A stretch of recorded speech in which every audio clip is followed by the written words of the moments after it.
जय हिंद दोस्तों, वंदे मातरम। पश्चिम बंगाल की मुख्यमंत्री ममता बनर्जी की सत्ता की नींव अब हिलती हुई दिखाई दे रही है। पश्चिम बंगाल में ममता बनर्जी को जिस बात का डर था, अब वही शुरुआती रुझान आते हुए दिखाई दे रहे हैं, जिसकी वजह से ममता बनर्जी के खेमे में भयंकर हड़कंप है। एसआईआर के तमाम जो आंकड़े निकलकर सामने आए हैं, उसके शुरुआती रुझानों ने तो यह साबित कर दिया है कि ममता बनर्जी इस एसआईआर की प्रक्रिया के खिलाफ में जिस तरीके से फुदक रही थी, जिस तरीके से उछल रही थी, उसकी वजह घुसपैठिया वोटर, डुप्लीकेट वोटर्स, फर्जी वोटर ही थे। और ममता ये जानती थी कि इनकी अगर सफाई होगी तो इनकी सत्ता से जो विदाई है वो सुनिश्चित है। दोस्तों, आंकड़े बेहद ही दिलचस्प निकल करके सामने आए और यकीनन आप भी जब इन नंबरों के बारे में देखेंगे या फिर सुनेंगे तो आपको भी लगेगा कि पश्चिम बंगाल में कितने बड़े पैमाने पर फर्जीवाड़ा चल रहा था। और सबसे ज्यादा दोस्तों जो दिलचस्प बात है वो ये है कि इसमें ममता बनर्जी की जो सीट है वो भी शामिल है।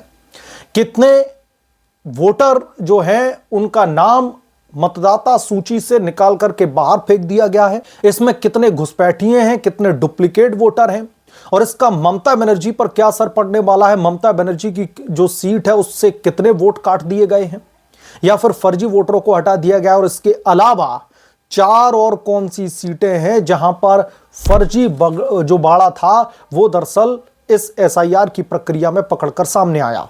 चलिए विस्तार से सब कुछ समझते हैं और आप लोग भी अपनी राय हमें कमेंट करके जरूर बताएं, जो भी मैं आपके साथ में ये आंकड़े साझा करने वाला था। पश्चिम बंगाल में चुनाव आयोग की तरफ से लगातार एसआईआर की प्रक्रिया चल रही थी। मतदाता सूची जो थी उसको ठीक किया जा रहा था और ममता बनर्जी इस दौरान बहुत ज्यादा बौखलाई रही। उन्होंने बोला कि बंगाल को हम बिहार नहीं बनने देंगे। खुल करके उन्होंने विरोध किया, तमाम हथकंडे अपनाए, लेकिन वो कुछ भी नहीं जो है कर पाई हैं। अब स्पेशल इंटेंसिव रिवीजन यानी कि एसआईआर के पहले चरण के दोस्तों जो आंकड़े आए हैं वो बेहद ही दिलचस्प हैं।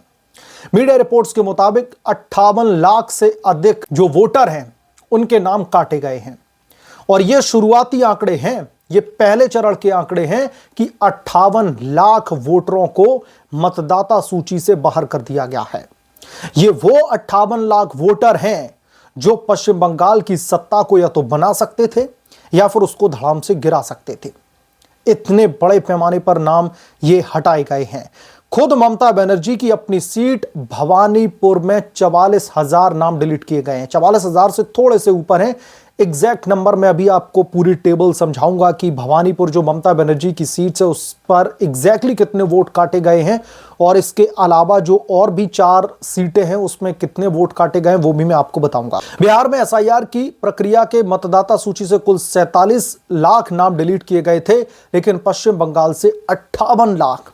आप ये जरा आंकड़े समझिए दोस्तों, 58 लाख नंबर काट दिए गए और ममता बनर्जी बार बार कह रही हैं कि पश्चिम बंगाल में तानाशाही चल रही है। पश्चिम बंगाल में मोदी शाह के इशारे पर चुनाव आयोग इलेक्शन को चोरी करने की कोशिश कर रहा है। लेकिन ममता दीदी, चोरी कौन करता था? अभी देखिए, मैं आपके साथ में आंकड़े कुछ शेयर करता हूं।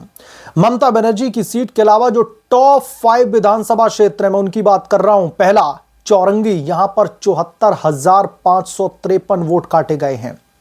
यहां पर अभी जो सीट है वो किसकी है? तृणमूल कांग्रेस पार्टी की यहां पे सीट है और विधायक यहां के नैना बंदोपाध्याय बताए जाते हैं। इस सीट से ही अकेले 74,553 वोट काटे गए। दूसरी सीट है जो टॉप 5 में फॉल करती है, वो है बालीगंज की सीट। यहां से 65,171 वोट काटे गए हैं। यहां पर भी टीएमसी सत्ता पर काबिज है और बाबुल सुप्रियो विधायक हैं यहां से। ये तो हो गई टॉप 2 सीट्स। अब बात करते हैं टॉप 3 सीट की। यह है कोलकाता पोर्ट। यहां से 63,730 वोट काटे गए हैं। इस सीट पर भी टीएमसी का कब्जा है और यहां से फिराद हकीम विधायक हैं। अब चौथे नंबर पर दोस्तों आती है वोट कटुआ के जो है मामले में ममता बनर्जी की खुद की अपनी सीट भवानीपुर। अभी आपको एग्जैक्ट नंबर मिलेगा कि ममता की सीट से कितने जो है वोट काटे गए हैं। भवानीपुर जो ममता की सीट है, यहां से 44,787 वोट काटे गए हैं। इस पर भी टीएमसी के कब्जा है। विधायक कौन है? मुख्यमंत्री खुद ममता बनर्जी वहां से विधायक हैं। 5वीं जो सीट है वो है श्यामपुर की। यहां से 42,303 जो है वोट काटे गए हैं। ये भी टीएमसी के कब्जे में है। कालिदास मंडल यहां से विधायक बताए जाते हैं। ये टॉप 5 सीटें हैं जहां पे सबसे ज्यादा फर्जी वोटर पाए गए हैं, सबसे ज्यादा फर्जीवाड़ा चल रहा था।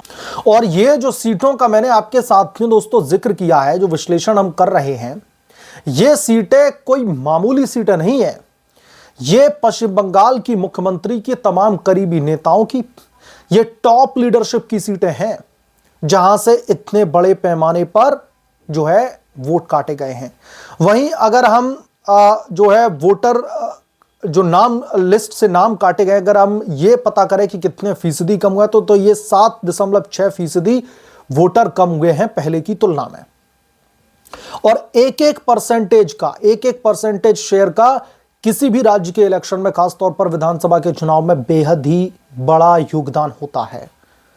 58 लाख वोटर, आप लोग समझिए कितना बड़ा यह नंबर है। पश्चिम बंगाल में बिहार से ज्यादा फर्जी वोटर हैं।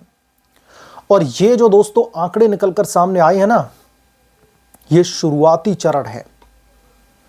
अभी धीरे धीरे जब आंकड़े और निकलकर सामने आएंगे तो यकीनन तौर पर ममता बनर्जी की जो सत्ता है वो डगमगाने लगेगी। एसआईआर के जैसे ही ये आंकड़े तुरंत आए निकलकर सामने, ममता बनर्जी बुरी तरीके से बौखला गई। चुनाव आयोग पर, अमित शाह पर, प्रधानमंत्री मोदी पर तीखे हमले करने शुरू कर दिए। तुरंत कहा जाने लगा कि पश्चिम बंगाल में लोकतंत्र की हत्या की जा रही है। पश्चिम बंगाल में मोदी शाह घुसपैठ करके हमारी सत्ता को गिराने के लिए ये हथकंडे अपना रहे हैं। ममता जी जो बीएलओ है ना, उनको मोदी और शाह ने खरीद नहीं लिया है, चुनाव आयोग ने भी उनको खरीद नहीं लिया है। उन्होंने डोर टू डोर जाकर के ये स्पेशल इंटेंसिव रिवीजन की प्रक्रिया का पालन किया, एसआईआर की प्रक्रिया को कंप्लीट करवाने में मदद की। ये आंकड़े वो हैं। और आपने तो उस समय भी बीएलओ के ऊपर दबाव बना करके इस पूरी की पूरी एसआईआर की प्रक्रिया को खराब करने की कोशिश की। आपकी तरफ से बीएलओ पर दबाव डाल के फर्जी नामों को, घुसपैठियों के नामों को डालने की कोशिश की गई। यह आरोप मैं नहीं, भारतीय जनता पार्टी के नेता शुभेंदु अधिकारी ने लगाए हैं। बीच में ही जब एसआईआर की प्रक्रिया चल रही थी, तभी चुनाव आयोग से शिकायत की गई कि ममता बनर्जी के नेता, टीएमसी के तथाकथित गुंडे बीएलओ को धमका रहे हैं। बीएलओ से जो है इस पूरी की पूरी वोटर लिस्ट में गड़बड़ी जो है करने के लिए उनके ऊपर दबाव डाला जा रहा है। यह है ममता बनर्जी की असली राजनीति, आप लोग समझिए। और यह ममता बनर्जी लोकतंत्र बचाने की दुहाई देती हैं, लोकतंत्र की हत्या की दुहाई देती हैं कि मोदी सरकार ये सब कर रही है। ममता बनर्जी का राजनीतिक किला अब थर-थर जो है कांपता दिख रहा है। ममता बनर्जी को अच्छी तरीके से पता है कि 58 लाख वोटर कटने के बाद में एक बड़े पैमाने पर, मैंने टॉप 5 जो विधानसभा की सीटें हैं वो मैंने आपके साथ में साझा करी, जिसमें ममता बनर्जी की सीट भवानीपुर भी शामिल है, जिसमें 44,787 वोट काटे गए हैं। तो ममता बनर्जी को भी इस बात का अंदाजा अच्छी तरीके से हो चुका है कि ये जो वोटर लिस्ट से ये नाम बाहर हुए हैं ना, इसका खामियाजा ममता दीदी को कितने बड़े पैमाने पर भुगतना पड़ेगा। ममता बनर्जी इस बात से अच्छी तरीके से वाकिफ हैं कि इस बार उनकी सत्ता पश्चिम बंगाल से जाने वाली है। तो इसीलिए मैंने कई रिपोर्ट्स में कहा कि बंगाल में कुछ बड़ा होने वाला है।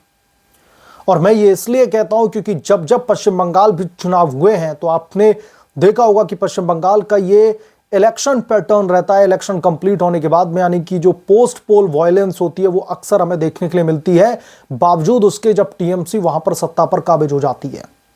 लेकिन इस बार ममता बनर्जी अच्छी तरीके से जान चुकी हैं कि उनका सत्ता से तो बेदखल होना तय ही है। इसके साथ साथ जो उनकी हार है, उसके बाद में पश्चिम बंगाल में अगर कुछ होता है तो ये चौंकाने वाली बात नहीं होगी।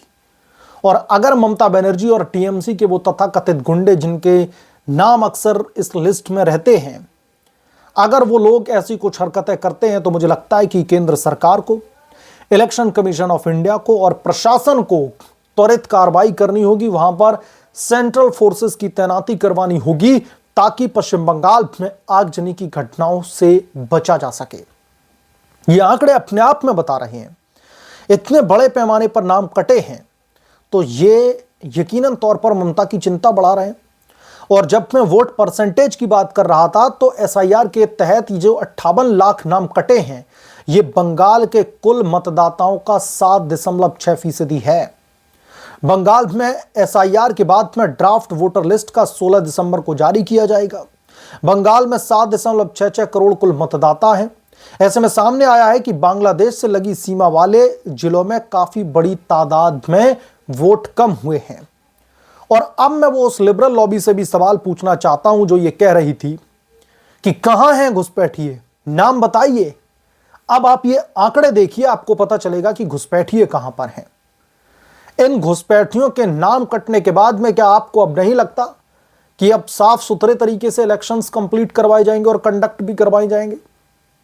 तो ममता बनर्जी की जो बौखलाहट थी, अब शायद आप लोगों को यह समझ में आ जाए कि ये ममता दीदी बौखलाई क्यों थी, किस वजह से कोलकाता हाई कोर्ट से लेकर के सुप्रीम कोर्ट तक बड़े बड़े वकील खड़े कर दिए, किस वजह से ममता बनर्जी ने बांग्लादेशी सीमावर्ती इलाकों में कई सारी रैलियों को कंडक्ट किया, कैसे रोहिंग्या मुसलमानों घुसपैठियों को बहकाया गया, कैसे औरतों को जो है बरगलाने की कोशिश की गई कि आप किचन के सामान लेकर के तैयार खड़ी रहें अटैक करने के लिए।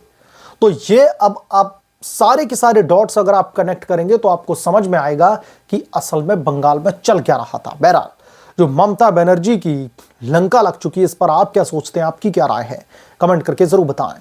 जल्द मिलूंगा किस दूसरे बड़े अपडेट के साथ में, तब तक के लिए धन्यवाद। अगर आप लोग चैनल पर नए हैं तो प्लीज चैनल को सब्सक्राइब करें, साइड बने बेल आइकन को जरूर प्रेस करें ताकि जब भी मैं कोई बड़ी खबर लेकर आऊं तो इसकी जानकारी सबसे पहले आपको मिले।